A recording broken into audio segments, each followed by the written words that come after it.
Hello my dear student, this is me your mentor and I hope you all are well. आज का जो हमारा topic है वो है structure and function of kidney. ठीक है, तो स्ट्रक्चर और फंक्शन हम किडनी के बारे में पढ़ेंगे।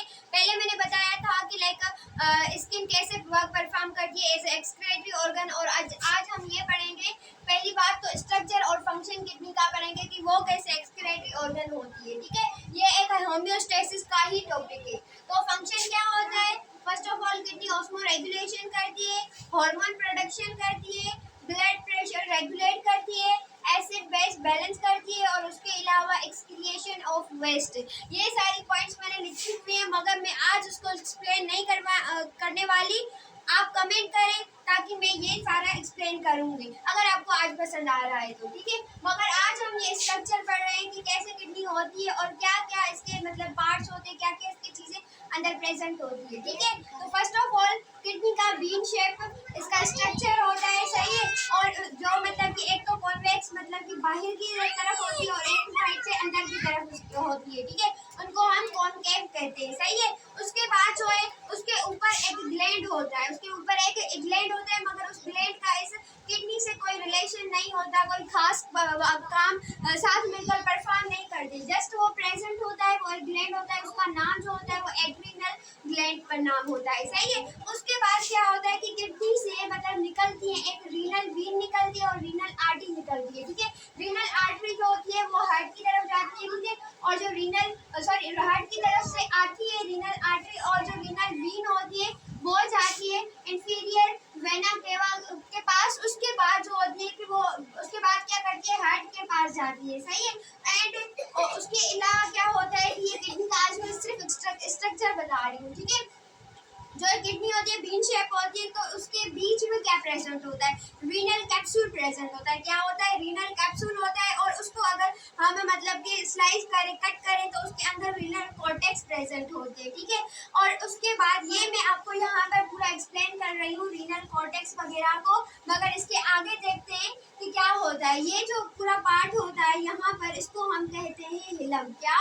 हिलम या हाइलम भी कुछ लोग कहते हैं। और उसके बाद क्या होता है कि यहाँ पर एक डक्ट प्रेजेंट होती है। ये जो है ये एक डक्ट है जिसको हम रीनल पेल्विस कहते हैं, और ये एक डक्ट है यहाँ पर लिखा हुआ है ना।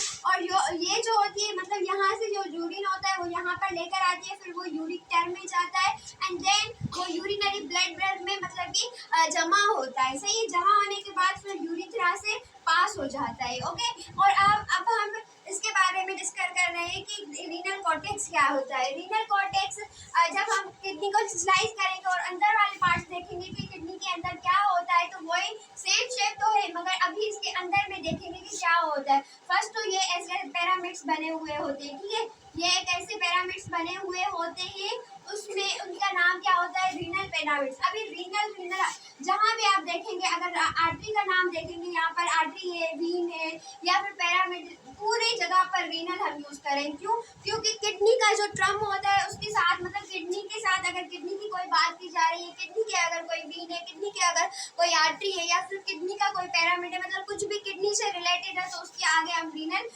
दिखाएंगे। ठीक है, ये एक साइंटिफिक नेम है, और जहाँ पर भी रीनल को देखा जाएगा तो अगला बंदा समझ जाएगा कि ये किडनी की बात हो रही है, ये किडनी का कोई पार्ट है, ये किडनी की कोई आर्टरी है, कोई वीन है। ठीक है, उसके बाद ये अगर उसके बाद रीनल पिरामिड्स होते हैं, मगर उनके बीच में कुछ स्पेसेस होते हैं, सही है। ये स्पेस जो है ना, ये स्पेस, इनको कहा जाता है रीनल कॉलम।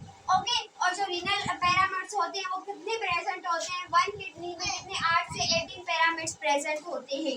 उसके बाद क्या होता है, अभी ये पूरी बातें तो हो गई, मगर मैंने मेन फंक्शन तो बताया नहीं।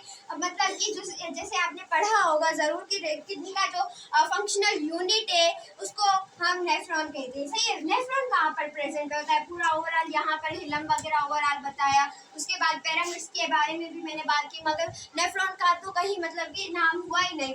ये जो पिरामिड है ना, इनके अंदर प्रेजेंट होता है नेफ्रॉन। ठीक है, और कल हम नेफ्रॉन के बारे में डिस्कस करेंगे, उसके पूरे पार्ट्स के बारे में डिस्कस करेंगे। अगर आप इंटरेस्टेड है तो जरूर मुझे कमेंट्स कीजिएगा। थैंक